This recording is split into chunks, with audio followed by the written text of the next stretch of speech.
సురేష్ కుమార్ గారిని ఈ అంశం మీద ఈరోజు గౌరవప్రదమైనటువంటి జీవితం అనేటటువంటి దానికి ఆ జీవన ప్రక్రియకి ఏ రకంగా ఆటంకాలు జరుగుతూ ఉన్నాయి, ఆ హక్కులు ఏ విధంగా మనకి రాజ్యాంగంలో చట్టాల్లో కల్పించబడ్డాయి, ఈ చట్టాలను వైలేట్ చేస్తూ ఎలా నడుస్తా ఉంది అనేటటువంటి విషయాన్ని సురేష్ కుమార్ గారు మనతో పంచుకుంటారు. స్వాగతం సురేష్ గారు, మీరు లైవ్ ని ఉద్దేశించి మాట్లాడవలసిందిగా కోరుతున్నాను. అందరికీ నమస్కారం అండి. మహిళా సంఘం ప్రధాన కార్యదర్శి గారు రమాదేవి గారు, అట్లాగే మహిళా సంఘం సభ్యులందరికీ కూడా నమస్కారం, అభినందనలు. పరిస్థితి ఏంటనేది రమాదేవి గారు వివరించారు కాబట్టి నేను ఎంత సీరియస్గా పరిస్థితి ఉంది అనే విషయం గురించి నేను మాట్లాడను. పరిష్కారం ఏంటి అనేది చూద్దాము. అందులో దానికి వెళ్ళాలంటే 2 ఇష్యూస్ మనం దీన్ని డివైడ్ చేయడం జరుగుతుంది. ఒకటి ఏంటంటే అత్యాచారాలు, ఒకటి. రెండవది గౌరవప్రదంగా జీవించడం, అంటే టీవీల్లో ఇలా చర్చలు జరగటం, దీనికి సంబంధించి ఈ 2 విషయాలకు సంబంధించి చట్టం ఏం చెప్తుంది, ఆచరణ ఎలా ఉంది అనేది టాపిక్ పెట్టారు కాబట్టి 2 విషయాలు చూద్దాం. సో ఇప్పుడు అత్యాచారాలు ఇవన్నీ చూసినప్పుడు బేసిక్గా అసలు ఏదైనా మనం హక్కుల గురించి మాట్లాడితే కాన్స్టిట్యూషన్ నుంచి మాట్లాడతాం కాబట్టి పీఠిక దగ్గర నుంచి చట్టాలు ఉన్నాయి. సమానత్వం అన్నారు, స్త్రీకి సమానత్వం, కాబట్టి ఈక్వాలిటీ అనేది ప్రియాంబుల్లోనే ఉంది. అట్లా అక్కడి నుంచి చూస్తే మీరు ప్రాథమిక హక్కుల్లో 14, 15, 16 ఇవన్నీ సమానత్వం గురించే మాట్లాడతాయి. ఇక 21 వచ్చేసరికి జీవించే హక్కు, ఇప్పుడు మీరు ఏదైతే టాపిక్ పెట్టామో మనం గౌరవంగా జీవించే హక్కు, right to live with dignity అనేది 21వ అధికరణంలో ఉంది. అట్లాగే 23వ అధికరణంలో ట్రాఫిక్ నియంత్రించాలంటే ఆడపిల్లల్ని ఇలాగా ఇమ్మోరల్ ట్రాఫిక్ దాంట్లో ఇన్వాల్వ్ చేయటం, వ్యభిచార దాంట్లో కోపంలోకి నెట్టడాన్ని నియంత్రించడానికి 23 ఉపయోగపడుతుంది. ఇట్లా చూసినప్పుడు రాజ్యాంగంలో ప్రాథమిక హక్కులు, అట్లాగే ఆదేశిక సూత్రాల్లో వచ్చేసరికి మన టాపిక్కి సంబంధించి 47లో మద్యపానాన్ని, డ్రగ్స్ని పూర్తిగా నిషేధించడానికి ప్రయత్నం చేయాలి స్టేట్ గవర్నమెంట్ అని చెప్పడం జరిగింది. అట్లా నెక్స్ట్ 51A ప్రాథమిక వీళ్ళ దగ్గరికి వచ్చేసరికి 51AEలో ఆడవారిని అగౌరవపరిచే అన్ని విషయాలని కూడా రినౌన్స్ చేయాలి, అంటే వదిలేసేయాలి, అంటే రాజ్యాంగం వచ్చిన దగ్గర నుంచి 51A వచ్చిన దగ్గర నుంచి రినౌన్స్ చేయాలి అన్నట్లుగా దాన్ని తీసుకొచ్చారు. 51AA ఒక ప్రాథమిక విధిగా పెట్టడం జరిగింది. అట్లాగే హెచ్లో హ్యూమనిజం అనేది ఉండాలి, మానవత్వం అనేది ఉండాలని చెప్పారు. అట్లాగే సైంటిఫిక్ టెంపర్, శాస్త్రీయ దృక్పథం అది కలిగి ఉండాలని చెప్పారు. సో ఈ విధంగా చూసినప్పుడు రాజ్యాంగంలో అనేక అధికరణలు, మొత్తం రాజ్యాంగం యొక్క స్ఫూర్తిని తీసుకున్నా కూడా స్త్రీని సమానంగా చూడాలి, స్త్రీని గౌరవించాలి, స్త్రీకి, చిన్నపిల్లలకి, అందరికీ గౌరవంగా జీవించే హక్కు ఉందని చెప్పడం జరిగింది. సో ఇంకా అనేక మీరు అంతర్జాతీయ ఒప్పందాల్లో కానీ అంతర్జాతీయ అధికారంలో కానీ చూసినా కూడా అనేక విషయాలు ఉన్నాయి. కాబట్టి చట్టం గురించి నేను పోదలుచుకోలేదు, ఎందుకంటే చట్టం ఉన్నది అనే విషయం అందరికీ తెలుసు. ఎటొచ్చి ఆచరణ అనేదే పాయింట్. సో కాబట్టి ఇన్ని అధికారంలో దీన్ని అనుసరించినటువంటి చట్టాలు ఉన్నప్పటికీ కూడా ఏం జరుగుతుంది అనేది. సో 1950లో మనకి రాజ్యాంగం అమల్లోకి వచ్చిన తర్వాత, ఇప్పుడు మనకి 75 సంవత్సరాలు గడిచిన తర్వాత రాజ్యాంగంలో ఇచ్చినటువంటి సమానత్వం గురించి మనం ఆలోచించినట్లయితే ఆచరణ చూడండి. 2005లో మనం ఒక చట్టం చేయాల్సి వచ్చింది. ఏం చట్టం అది? గృహహింస నివారణ చట్టం. అంటే 55 సంవత్సరాల తర్వాత, రాజ్యాంగం అమల్లోకి వచ్చి 55 సంవత్సరాల తర్వాత ఆడవాళ్ళని ఇంట్లో కొట్టద్దు, తిట్టద్దు అని చెప్పి ఒక చట్టం చేయాల్సి వచ్చింది. అంటే ఏంటి అర్థం? ఈ 55 సంవత్సరాలు మహిళలు గృహహింసకి గురవుతున్నారు. ఆ చట్టం వచ్చినంత మాత్రాన ఆగిపోయిందని కాదు, ఆ చట్టం అమల్లో కూడా ఇప్పటికీ ఎంతవరకు ఉందో ఏంటో మనకు తెలుసు. కాబట్టి కనీసం అంటే నేనేం చెప్తున్నా అంటే రాజ్యాంగం ఎలా అమలవుతుంది, ఆ చట్టాలు ఎలా అమలవుతున్నాయి, ఈక్వాలిటీ అనేది ఎక్కడుంది అని చెప్పడానికి మనం చట్టాలు, ప్రభుత్వాలు చేసిన చట్టాలు చూస్తేనే మనకు అర్థమవుతుంది. సో 2005లో గృహహింస చట్టం వచ్చిందంటే హింస ఆగలేదు అనేది అర్థం. మీరు అక్కడి నుంచి చూడండి, 2007లో పనిచేసే ప్రాంతంలో లైంగిక వేధింపులు నివారణ చట్టం వచ్చింది. అంటే వర్కర్స్, మనం పనిచేసే చోట్ల మహిళా వర్కర్లు వాళ్ళని లైంగికంగా వేధించకూడదని చెప్పి సుప్రీంకోర్టు జడ్జిమెంట్ ఇస్తే 2013లో అది చట్టం అయింది. అంటే పనిచేసే చోట లైంగిక వేధింపులకు గురవుతున్నారు అంటే వాళ్ళకి ఈక్వాలిటీ లేదు, వాళ్ళకి హక్కు అమలు కావట్లేదని మనకు అర్థం అవుతుంది. అప్పుడు మళ్ళీ చట్టం చేయాల్సి వచ్చి, చట్టాలు ఎందుకు చేస్తారు? ఒక తప్పుని నివారించడానికి చేస్తారు. కాబట్టి తప్పు జరుగుతుందనే కదా అర్థం. 2013, 2007, 57 అట్లా మీరు చూస్తే పోక్సో చట్టం ఎప్పుడు వచ్చింది? 2012లో వచ్చింది. పోక్సో చట్టం ఏంటి? దాని లక్ష్యం చిన్నపిల్లల మీద లైంగిక వేధింపులు జరగకూడదు, అది జరిగితే తీవ్రమైనటువంటి నేరం అని. అంటే 2012 62 సంవత్సరాల రాజ్యాంగం అమలు తర్వాత కూడా చిన్నపిల్లలు, మహిళల మీద లైంగిక వేధింపులు జరుగుతున్నాయి అని అర్థం. మరి రాజ్యాంగం అమలు పరిస్థితి ఏంటి ఆలోచించండి. అలాగే 2007లోనే సీనియర్ సిటిజన్స్కి రక్షణ కావాలి, సీనియర్ సిటిజన్స్కి న్యాయం కావాలి అని చెప్పి ఒక చట్టం చేశారు. అందులో తల్లి ఉంది కదా. సో తల్లిదండ్రులకి కూడా న్యాయం జరగట్లేదు, మహిళకి న్యాయం జరగట్లేదు, రక్షణ లేదు, తిండి పెట్టట్లేదు పిల్లలు అంటే దాని అర్థం. తిండి పెట్టట్లేదంటే గృహహింస జరిగినట్టు, తిండి పెట్టట్లేదంటే ఆవిడ హక్కులు నిరాకరించినట్టే. సో అలా చట్టం. అట్లా చూసినప్పుడు 1986లో ఇండీసెంట్ రిప్రజెంటేషన్ ప్రొహిబిట్ చేస్తూ ఒక చట్టం తెచ్చారు. అంటే ఏంటి? ఆడవాళ్ళని అసభ్యంగా చిత్రీకరించకూడదు. ఆడవాళ్ళని అసభ్యంగా చిత్రీకరించమని ఎవరు చెప్పారు? చేయకూడదని చెప్పే కదా రాజ్యాంగం చెప్పింది. గౌరవంగా జీవించే హక్కు ఉందనే కదా ఆర్టికల్ 21 చెప్పింది. మళ్ళీ ఇండీసెంట్గా రిప్రజెంట్ చేయకూడదని ఒక చట్టం తేవాల్సిన పరిస్థితి వచ్చింది అంటే అర్థం ఏంటి? ఆచరణలో ఆడవాళ్ళకి హక్కులు అమలు జరగటం లేదు. అంటే సినిమాల్లో, టీవీల్లో, వీటిల్లో ఆడవాళ్ళని అసభ్యంగా, అశ్లీలంగా చూపించకూడదు అని చెప్పడానికి వచ్చినటువంటి చట్టం. అది ఎప్పుడు వచ్చింది? 86లో. అంటే 36 సంవత్సరాలు రాజ్యాంగం అమలు తర్వాత ఈ చట్టం వచ్చింది. మరి national commission for women act ఎప్పుడు వచ్చింది? 1990లో వచ్చింది. అది దేనికి వచ్చింది? ఆడవాళ్ళ మీద జరుగుతున్నటువంటి రైట్స్ వైలేషన్స్కి సంబంధించి కాన్స్టిట్యూషనల్ సేఫ్ గార్డ్స్ ఎలా అమలు అవుతున్నాయి గురించి, వైలేషన్స్ ఉంటే కంప్లైంట్లు తీసుకోమని చెప్పి వచ్చింది దేశవ్యాప్తంగా 1990లో. కాబట్టి మనం అర్థం చేసుకోవాలి అంటే రాజ్యాంగంలో ఉన్నటువంటి హక్కులు ఏ విధంగా అమలు అవుతున్నాయి అనేది. అదేవిధంగా 1994లో ఒక చట్టం వచ్చింది. ఏంటది? ప్రీనటల్ డయాగ్నోస్టిక్ ప్రొహిబిషన్ యాక్ట్. దాని తర్వాత 2003లో సవరణ చేసి ప్రీ కన్సీవ్ ఏదో మార్చారు కూడా. ప్రీనటల్ డయాగ్నోస్టిక్ దాని పర్పస్ ఏంటి అంటే లింగ నిర్ధారణ చేయొద్దు అని. అంటే కడుపులో ఉన్న బిడ్డ ఆడవ మగవ తెలుసుకుని చంపొద్దు, అలా చంపడానికి ఉపయోగపడే టెస్టులు చేయొద్దు నిరోధించడానికి అని. అంటే మనం అప్పుడు దాకా ఈ టెస్టులు చేసి ఆడపిల్లల్ని చంపేస్తున్నారు, కడుపులో ఉన్న పిల్లల్ని, శిశువుల్ని చంపేస్తున్నారు అని అర్థం. సో నేను చట్టం 1 by 1 మీరు ఇమ్మోరల్ ట్రాఫిక్ యాక్ట్ తీసుకొచ్చారు, వ్యభిచార నిరోధక చట్టం, ఏదంటే ట్రాఫిక్ నియంత్రణ చట్టం. ఇది మాత్రం 1956లోనే తీసుకొచ్చారు. చట్టం వచ్చింది కానీ అమలు ఎలా ఉంది? మొన్నే మన ఆంధ్రప్రదేశ్లో 30,000 మంది ఆడపిల్లలు మిస్ అయ్యారని చెబుతున్నారు. చట్టం అమల్లో ఉంటే 30,000 మంది ఒక రాష్ట్రంలో మిస్ అయ్యే అవకాశం ఉంటుందా? ఇంకా వేరే రాష్ట్రాల్లో ఇంకా వేల మంది ఆడపిల్లలు మిస్ అవుతున్నారని చెబుతున్నారు. కాబట్టి చట్టం రావటం ఒక ఎత్తు, అమలు కావటం ఒక ఎత్తు. కానీ చట్టం రావటం గురించి నేను ఎందుకు చెప్తున్నానంటే రాజ్యాంగం అమల్లోకి వచ్చిన ఎన్ని దశాబ్దాలు తర్వాత కూడా మళ్ళీ కొత్త చట్టాలు తయారు చేయాల్సిన పరిస్థితి రాష్ట్రాలకి, ప్రభుత్వాలకి వచ్చిందంటే ఆడవాళ్ళకి ఏమీ న్యాయం జరగటం లేదు అని చెప్పడం కోసం నేను చెప్పడం జరిగింది. అలాగే ఆడవాళ్ళకి ఈక్వల్ రెమ్యూనరేషన్ ఇవ్వండి అని చెప్పే చట్టం 30-40 సంవత్సరాల తర్వాత రావటం జరిగింది. ఆడవాళ్ళ మీద అనారోగ్యకరమైనటువంటి, అక్రమమైనటువంటి అబార్షన్లు కంట్రోల్ చేయాలి. అంటే termination of pregnancy act, maternal pregnancy act అని ఒక యాక్ట్ ఉంది. అది కూడా 90 ప్రాంతంలో రావడం జరిగింది. సో అంటే ఏంటి? ఆడవాళ్ళ గవర్నమెంట్ డాక్టర్స్ ఇల్లీగల్గా చట్టం పర్మిట్ చేయకపోయినా ఈ రేప్ విక్టిమ్స్ వీళ్ళందరినీ వాళ్ళ అబార్షన్స్ చేసేయటం, ఇల్లీగల్గా చేయటం జరుగుతుంది. దాన్ని ప్రివెంట్ చేయడానికి ఒక చట్టం తీసుకురావాల్సిన అవసరం వచ్చింది. ఇక మనందరికీ తెలుసు డౌరీ ప్రొహిబిషన్ యాక్ట్. ఇది రావటం 1961లో వచ్చింది. అంటే ఒక 11 సంవత్సరాలు రాజ్యాంగం అమలు తర్వాత ఈ డౌరీ ప్రొహిబిషన్ యాక్ట్ వచ్చింది. ఈ డౌరీ ప్రొహిబిషన్ యాక్ట్ వచ్చింది కరెక్టే, కానీ దీని అమలు గురించి మనం చెప్పాల్సిన అవసరం లేదు. ఎందుకంటే అది ఒక పెద్ద జోక్.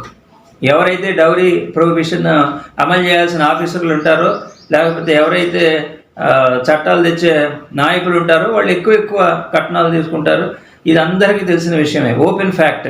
కాబట్టి ఈ చట్టం ఉన్నది, దాని ఆచరణ ఏంటనేది మన ఇళ్లలో రోజు చూస్తున్నదే కాబట్టి ఆ డౌరీ ప్రొహిబిషన్ యాక్ట్ ఏంటనేది చూడండి. ఇట్లా చూసినప్పుడు 2006 దాకా ఆడవాళ్ళకి సమానమైన ఆస్తి హక్కు రాలేదు. తాత తండ్రి కానీ, తల్లిదండ్రుల ఆస్తులు కానీ, లేదా వారసత్వ హక్కులు కానీ ఇవి చూస్తే సమాన హక్కు రాలేదు. దాంట్లో కూడా మగవాళ్ళకి పై చేయి అనేది ఉండటం జరిగింది. అది ఇప్పుడు 2006 అంటే ఎన్ని సంవత్సరాలు? 60 ఏళ్ళు దాదాపు. కాబట్టి మీరు ఏది చూసినా చైల్డ్ లేబర్ ప్రొహిబిషన్ యాక్ట్ తేవాల్సి వచ్చింది 1986లో, 36 సంవత్సరాల తర్వాత. ఆయన కైలాష్ ప్రత్యర్థి అని ఆయన చైల్డ్ లేబర్ ప్రొహిబిషన్ గురించి 30 సంవత్సరాలు పోరాడి ఈ మధ్య ఆయనకి నోబెల్ బహుమతి కూడా వచ్చింది. అంటే ఏంటి అర్థం? చైల్డ్ లేబర్ ప్రొహిబిట్ అవ్వలేదు అని చెప్పి. సో మరి 75 సంవత్సరాల తర్వాత ఈ రోజుకి మద్యపానం నిషేధించగలిగారా ప్రభుత్వాలు? ఈ రోజుకి డ్రగ్స్ ఆపగలిగారా ప్రభుత్వాలు? మీరు ఏ పెద్ద క్యాంపస్లు చూసినా, కాలేజీ క్యాంపస్లు చూసినా, హైదరాబాద్ లాంటి మెట్రోపాలిటన్ చూసినా, పెద్ద పెద్ద కార్పొరేషన్స్ చూసినా డ్రగ్స్ అవైలబిలిటీ ఎక్కువగా ఉంది. అంటే 75 సంవత్సరాల క్రితం నిషేధించండి అంటే విస్తృతం అయింది. మరి ఆచరణ ఏంటి? సో మహిళలు గౌరవంగా జీవించడానికి హక్కు ఎక్కడి నుంచి వస్తుంది? ఆచరణలో అక్కడ ఒక పక్క మద్యపానము, డ్రగ్స్ కారణమవుతున్నాయి అని మనం చెప్పుకుంటున్నప్పుడు మహిళలపై హింస, చిన్నపిల్లలపై హింస జరగటానికి నువ్వు వాటిని కంట్రోల్ చేయలేకపోయావు అంటే ఇప్పటికి కూడా మరి ఏం ఆచరణ జరిగినట్టు? 75 సంవత్సరాలు పట్టిందా నీకు? పట్టడం కాదు, 75 సంవత్సరాల తర్వాత కూడా నువ్వేమీ చేయలేకపోయావంటే నువ్వు మరి ఇంకా ఏమి ఆచరించినట్టు? ఇది ఎవరి డ్యూటీ? ప్రభుత్వం డ్యూటీ. ఏదైతే సీరియస్గా మహిళలకి, చిన్నపిల్లలకి న్యాయం జరగాలో, ఎక్కడైతే హక్కులు న్యాయంగా అందాలో అలాంటి వాటి అన్నింటినీ రాజ్యాంగంలో ఎక్కడ పెట్టారు? ఆదేశిక సూత్రాలు, ప్రాథమిక విధుల్లో పెట్టారు. అంటే ఏంటి అర్థం? అవి ఆచరణకి, అంటే వాటికి ఎన్ఫోర్సిబిలిటీ లేదు. ఎన్ఫోర్సిబిలిటీ లేదంటే వాటిని పోయి కోర్టులో మద్యపానం ఇంకా నిషేధించలేదండి, నిషేధించమని అనడానికి లేదు. అవి ఎన్ఫోర్సిబిలిటీ కాదు, అవి గవర్నమెంట్ యొక్క దయాదాక్షిణ్యాలు. ఓకే, దయాదాక్షిణ్యాలే అనుకుందాం. కానీ 75 సంవత్సరాలను ప్రయత్నం చేయాలని ఉంది. అవి గైడింగ్ ప్రిన్సిపల్, నీ పరిపాలనకు అవి గైడింగ్ ప్రిన్సిపల్స్ అని చెప్పి కోర్టులు చెప్పినాయి. అంటే నీ పరిపాలన ఆ విధంగా లేదా? వాటిని ఆపలేని పరిస్థితిలో వాటిని ఆపే దిశగా నీ పరిపాలన లేదు. మరి అప్పుడు ఫండమెంటల్ రైట్స్ని ప్రొటెక్ట్ చేయాల్సిన డ్యూటీ స్టేట్ మీద ఉంది. అది ఎన్ఫోర్సిబుల్. ఆదేశ సూత్రాలు ఎన్ఫోర్సిబుల్ కాకపోవచ్చు. మరి నువ్వు ఫండమెంటల్ రైట్స్ని ఎన్ఫోర్సిబుల్ అయినప్పుడు వాటిని ప్రొటెక్ట్ చేయాలంటే వీటిని ఆపాలి కదా. దాన్ని కనీసం ఒక ప్రయత్నం, ఒక ప్రభుత్వం ఏమో మద్యపానం నిషేధించామంటారు, ఇంకొకళ్ళు ఏమో దశల వారీ నిషేధించామంటారు, ఇంకొకళ్ళు క్వాలిటీ మందిస్తామంటున్నారు. సో ఈ విధంగా చూసినప్పుడు ఈ 75 సంవత్సరాల్లో స్త్రీల హక్కులకి కావాల్సినటువంటి ఏవైతే ఉన్నాయో అవి అన్నీ కూడా ఆచరణలో జరగటం లేదని ప్రభుత్వాలు తెచ్చినటువంటి చట్టాలు చూస్తేనే మనకి అర్థమవుతుంది. ప్రత్యేకించినటువంటి సాక్ష్యాలు ఏమీ మనకి అక్కర్లేదు. సెక్షువల్ అటానమీ, మ్యారేజ్ అటానమీ ఉన్నాయని చెప్పి సుప్రీంకోర్టు తీర్పులు ఎప్పుడు చెప్తున్నాయి? 2012 దగ్గర నుంచి చెప్తున్నాయి. సెక్షువల్ అటానమీ 497 4 సంవత్సరాల క్రితం కొట్టేయడం జరిగింది. స్త్రీ ఇష్టము, మగవాడి చాటా చెంబు కాదు స్త్రీ అని చెప్పారు. మరి మ్యారేజ్ అటానమీ ఇప్పటికీ కూడా 18 ఏళ్ళు మేజర్ అయినటువంటి పిల్లలు వాళ్ళకి ఇష్టం వచ్చిన వాళ్ళని పెళ్లి చేసుకునే హక్కు లేదు. కాప్ పంచాయతీలు జరుగుతున్నాయి, వీటిని ఆపాలని చెప్పి 2012లో సుప్రీంకోర్టు చెప్పడం జరుగుతుంది. తీర్పులు ఇప్పుడు వస్తున్నాయి. మహిళలకు సమాన హక్కు ఉంది అన్ని చోట్ల మతపరమైన కార్యక్రమాలు అని చెప్పి తీర్పు వస్తున్నాయి. కాబట్టి మరి మనుషులు కాదు, మగాడికి సమానమైన హక్కు, కావాల్సిన భార్యని కావాల్సిన విధంగా సెలెక్ట్ చేసుకునే హక్కు ఉన్నప్పుడు ఆడవాళ్ళకి అది లేదా? అది రావడానికి మళ్ళీ 60 ఏళ్ళు 70 ఏళ్ళు పట్టిన తర్వాత ఇవి వస్తున్నాయి చట్టాలు. కాబట్టి మనం అర్థం చేసుకోవాల్సింది ఏంటంటే ఇది పూర్తిగా ఆచరణలో విఫలం. చట్టాలు చాలా ఉన్నాయి, రాజ్యాంగం ఆల్రెడీ మీకు చెప్పాను ఎక్కడెక్కడ ఏమున్నాయి అనేది. కానీ చాలా సింపుల్గా మనం చూసినా కూడా ఆచరణ ఎక్కడ జరగట్లేదు అనేది అర్థమవుతుంది. మీరు NCRB national crime record bureau లెక్కలు కనుక చూస్తే కొన్నిసార్లు నేరాలు తగ్గుతూ ఉంటాయి, మొత్తంగా నేరాలు. కానీ మొత్తం నేరాలు తగ్గచ్చు, కానీ ఆడవాళ్ళ మీద, చిన్నపిల్లల మీద జరిగే నేరాలు తగ్గట్లేదు. మీరు 22, 23 చూస్తే వీళ్ళ మీద నేరాలు పెరుగుతూ ఉంటాయి, మొత్తం నేరాలు తగ్గినప్పటికీ కూడా. ఎక్కడైనా మీరు ప్రపంచంలో ఏ సంక్షోభాలు రానివ్వండి, ఏ యుద్ధాలు రానివ్వండి, ఏ వైరస్లు రానివ్వండి, ఏదైనా జరగనివ్వండి, మొట్టమొదట ఏ మత విద్వేషాలు రానివ్వండి, మొట్టమొదట నష్టపోయేది, మొట్టమొదటి హింసకు గురయ్యేది ఎవరంటే ఆడవాళ్ళు, చిన్నపిల్లలు. కాబట్టి సమాన భాగంగా ఉన్నటువంటి మహిళలు ఇన్ని రకాలుగా ఈ మన వేధింపులకు గురవుతుంటే, ఇప్పుడు ఇన్ని రకాల చట్టాలు వచ్చినాయంటే అన్ని రకాలుగా వేధింపులు జరుగుతున్నాయనే కదా అర్థం. కాబట్టి ఆచరణలో ఏమీ జరగటం లేదు, ప్రభుత్వాలు ఫెయిల్ అయినాయి అనేది దీన్ని బట్టి అర్థం చేసుకోవచ్చు. ఇక్కడ అత్యాచారాల విషయాలకు వస్తే డైరెక్ట్గా అత్యాచారాలు నివారించడానికి ఒక కమిటీ 2012లో వర్మ కమిటీ వేయటం జరిగింది. వాళ్ళు కొన్ని రికమెండేషన్స్ చేయటం జరిగింది. కానీ ఆ రికమెండేషన్స్ ఎవరు పూర్తిగా అమలు చేయరు. వాళ్ళకి ఏదైతే గవర్నమెంట్ ఏం చేస్తుందంటే, స్టేట్ ఎలా చూస్తుందంటే, ఏ నేరం జరిగినా కూడా నేరం అనేది చట్టానికి, నేరానికి, చేసిన వ్యక్తికి సంబంధం అంతే తప్ప ప్రభుత్వానికి, సమాజానికి నేరం సంబంధం లేదన్నట్టుగా చూస్తుంది. క్రైమ్ కంట్రోల్ మెథడ్ అంటాం దీన్ని. ఇదేదో పనిష్మెంట్ ఇచ్చి వాళ్ళని భయపెట్టి చంపేసి ముక్కలు చేసేస్తే వీళ్ళ నేరాలు తగ్గుతాయి, లేకపోతే ఇంకా శిక్షలు పెంచుతాం అనే పద్ధతే తప్ప నేరాలకి రూట్ కాజ్ ఏంటి, ఎందుకు జరుగుతున్నాయి, దీనికి పరిష్కారాలు శాస్త్రీయంగా ఏంటి, పర్మనెంట్గా పరిష్కారం ఏంటి అనేది చూడకుండా, వర్మ కమిటీ చెప్పినటువంటి సంస్కరణలు తీసుకురాకుండా, వర్మ కమిటీ చెప్పినట్లో సెక్స్ ఎడ్యుకేషన్ని ఇంట్రడ్యూస్ చేయమన్నారు. మరి సెక్స్ ఎడ్యుకేషన్ ఇప్పటికి స్కూళ్ళల్లో ఇంట్రడ్యూస్ చేశారా? ఆ పిల్లలు అడల్ట్హుడ్ వాళ్ళు ట్రాన్స్ఫార్మ్ అవుతారు. అడల్ట్హుడ్లోకి ట్రాన్స్ఫార్మ్ అయ్యేటప్పుడు వాళ్ళకి శరీరాల మీద, లైంగిక విజ్ఞానం మీద అవగాహన పెంచాల్సినటువంటి అవసరం ఉన్నదే అని చెప్పి 12లోనే చెప్పాడు ఆయన 13లో కంక్లూజన్ ఇస్తూ మాట చెప్పాడు, మీరు నన్ను ఇంత కష్టపడి ఇంత రిపోర్ట్ రెడీ చేయించారు, మీరు అమలు చేయకపోతే ఇదంతా వేస్ట్ అవుతుందని. వాస్తవానికి అదే వేస్ట్ అవుతుంది. చట్టాలు మాత్రం తీసుకొచ్చేసారు, ఉరిశిక్ష వేసేస్తాం, చంపేస్తాం, కాల్ చేస్తామని ఎన్కౌంటర్లు చేస్తున్నారు. మరి ఒక పక్క ఎన్కౌంటర్లు జరుగుతున్నాయి, ఇంకో పక్క నేరాలు జరుగుతున్నాయి.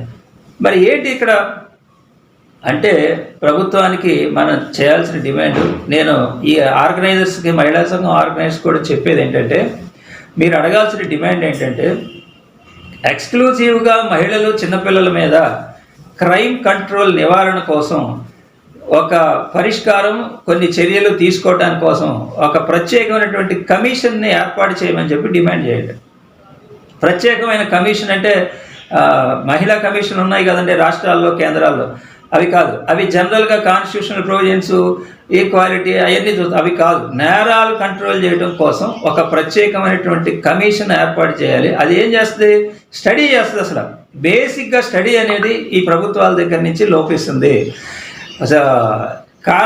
రూట్ కాజుల్లోకి వెళ్లకుండా ఇప్పుడు ఎన్సీఆర్బీ రిపోర్ట్ ఇచ్చారు, నేరాలు జరుగుతున్నాయి అన్నారు. మరి దాంట్లో జరగడానికి కారణాలు ఏంటో కూడా కొంత వాళ్ళు డిస్కస్ చేస్తారు. లేదంటే నువ్వు స్టడీ చేయి, మరి ఆ రూట్ కాజ్ని కంట్రోల్ చేయడానికి ఏం చేయాలి అనేది నువ్వు స్టెప్స్ తీసుకోవాలి. అలాంటి స్టడీ అనేది చేయాలంటే ప్రభుత్వాలకి టైం ఉండదు. కాబట్టి ఒక కమిషన్, ఒక అటానమస్ ఇండిపెండెంట్ కమిషన్ని ఏర్పాటు చేయమని చెప్పి మీరు డిమాండ్ చేయాలి.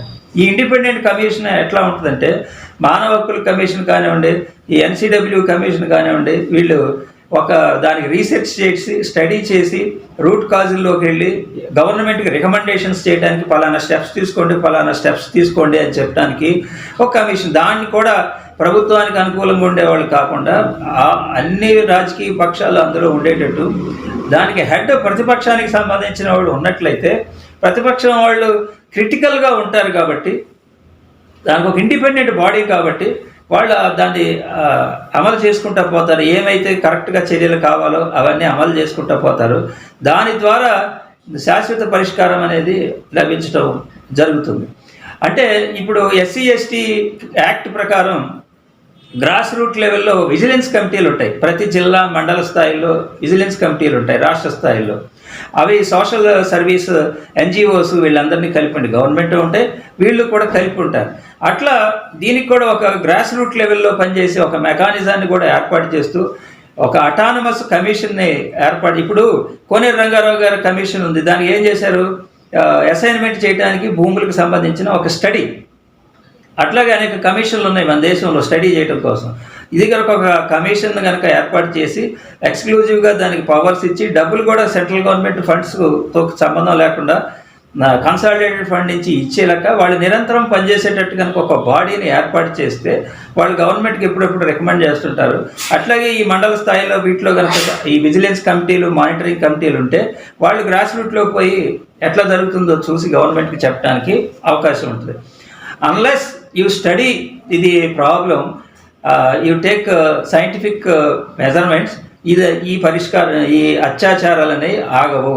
టెక్నాలజీ అడ్వాన్స్ అవుతుంది, మరి టెక్నాలజీ అడ్వాన్స్కి ఈక్వల్గా మారల్ వాల్యూస్ పెంచాల్సిన అవసరం ఉందా లేదా? ఈరోజు మన భారతదేశం ఒకప్పుడు డెవలపింగ్ కంట్రీ, డెవలప్డ్ కంట్రీ కాదు, సడన్గా టెక్నాలజీ వచ్చేసింది. అప్పుడు దాకా స్త్రీ పురుషుల గురించి పూర్తిగా వాళ్ళ శరీరాల గురించి వాళ్ళకి ఏమీ తెలియదు.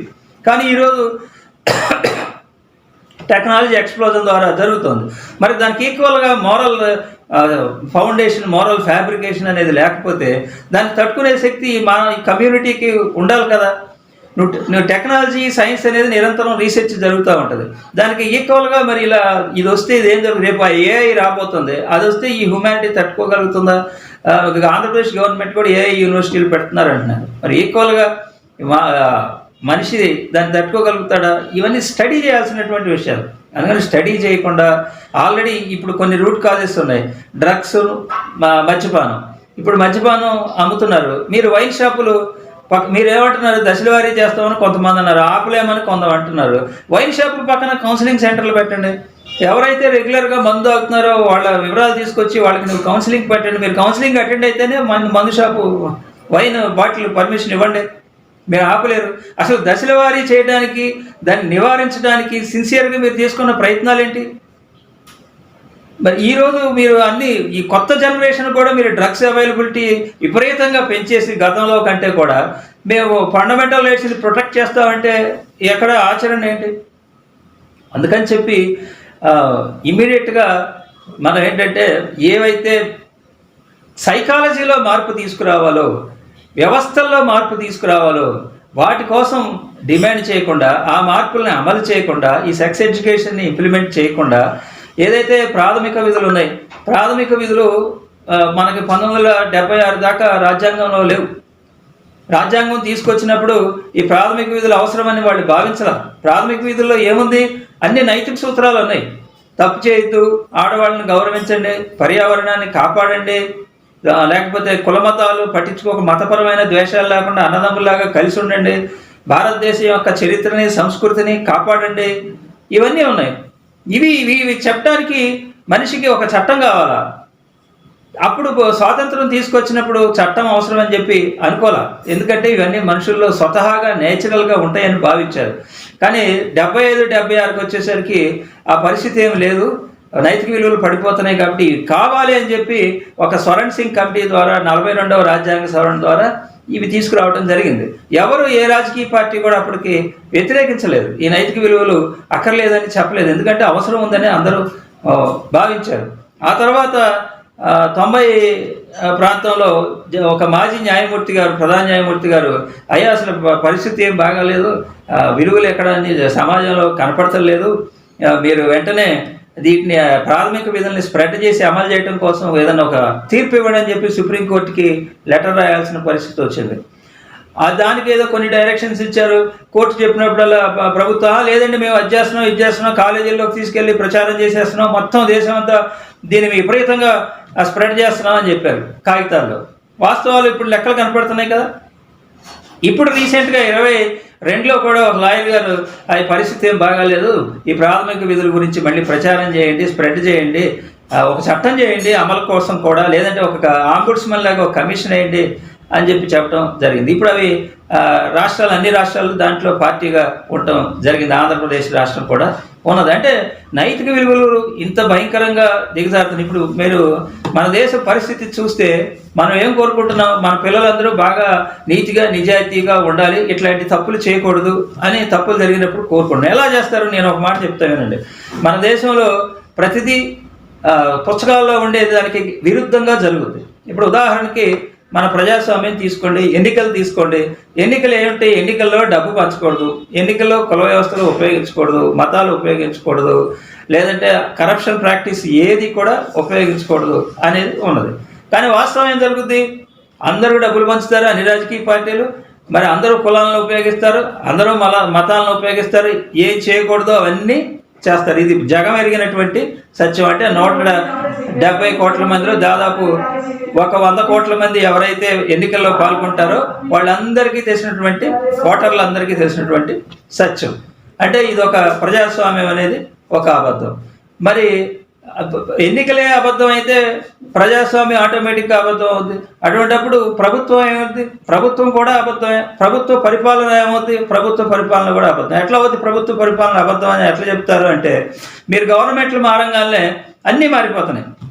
అధికారులు అందరూ తప్పులు చేసేసారు, పాత గవర్నమెంట్ మాటినేసి, కాబట్టి ఈ అధికారుల మీద చర్యలు తీసుకోవాలంటారు, లేకపోతే అధికారులను ట్రాన్స్ఫర్లు చేస్తారు, ఆ అధికారులను జైలుకి వెళ్తున్నారు చాలామంది.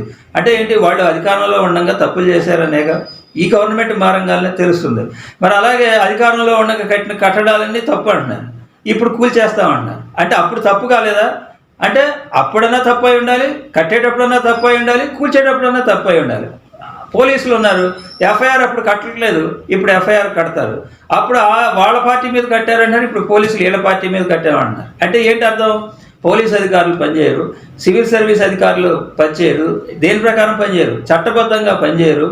మరి ప్రభుత్వాలు ఒకసారిగా ఒకరికి గెలిచి రాజకీయ పార్టీలు మార్చుకుని వేరే పార్టీలతో కలిసి ఒకరిని కూలగొట్టేసి ప్రభుత్వాలు చేస్తారు. ఎన్నికల అబద్ధం, ప్రజాస్వామ్యం అబద్ధం, పరిపాలన అబద్ధం. ఇన్ని పెద్ద ఇప్పుడు వరకట్న చట్టం గురించి మాట్లాడుకున్నాం.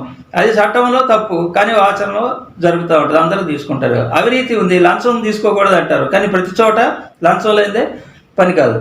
కాబట్టి ఒక 150-140 కోట్ల మంది ప్రజలు ఇన్వాల్వ్ అయ్యే ప్రతిదీ అబద్ధం అయితే వాస్తవం ఒకటి, పుస్తకంలో ఉండేది ఒకటి, వాస్తవంలో ఉండేది ఒకటి. రాజ్యాంగంలో కులాలను ఉపయోగించకూడదని అంటే ఇమ్మీడియట్గా దానికి బయటకు వచ్చి చూస్తే ప్రతిదీ కులాన్ని ఆధారపడే ఉంటుంది.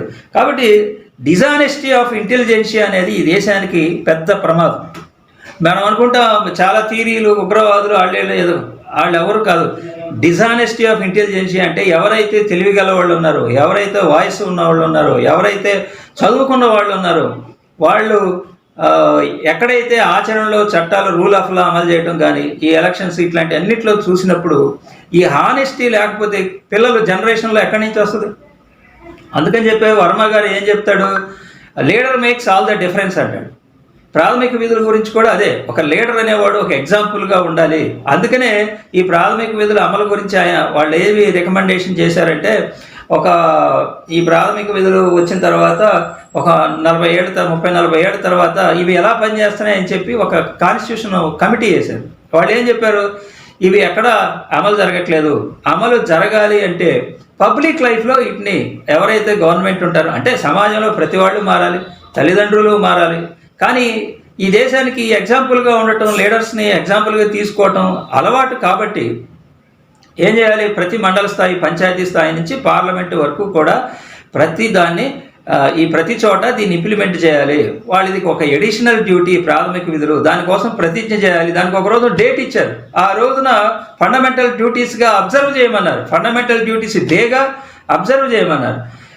అట్లాగే వర్మ గారి కమిషన్లో రికమెండేషన్ ఇచ్చినప్పుడు ఆయన చూడాల్సినటువంటి టాపిక్ ఏంటి? ఆడవాళ్ళ మీద లైంగిక హింస అనేది ఆపటం ఎలా అనేది. ఆయన అనేక రికమెండేషన్స్ ఇచ్చిన ఒక రికమెండేషన్ ఏంటి? ఆంధ్రప్రదేశ్లో ఉన్న ఒక మినిస్టర్ని తీసేయమన్నాడు. గవర్నమెంట్కి రికమెండ్ చేశాడు, చీఫ్ మినిస్టర్కి. ఎందుకు అంటే ఆంధ్రప్రదేశ్ మినిస్టరు తన ఎన్నికల అఫిడవిట్లో ఒక తప్పు చెప్పాడు, అబద్ధం చెప్పాడు. అబద్ధం చెప్పిందే కనుక నిజమైతే ఆయన్ని తీసేయమని చెప్పి మేము రికమెండేషన్ చేస్తున్నాం అన్నాడు. ఎన్నికల్లో అఫిడవిట్లో తప్పు చెప్పడానికి లైంగిక హింస ఆగటానికి సంబంధం ఏంటి అంటే లీడర్స్ ఆర్ ది ఎగ్జాంపుల్స్. అసలు అబద్ధాలు చెప్పడం ఏంటి? రేపు పొద్దున కాబోయి మంత్రో ఇంకోటో అయ్యి పరిపాలన చేయాల్సిన వ్యక్తి తన మీద ఉన్న నేరాలని దాచి ఉంచితే అది తప్పు కదా, మెసేజ్ రాంగ్ వెళ్తుంది కదా అని చెప్పి దాని సారాంశం.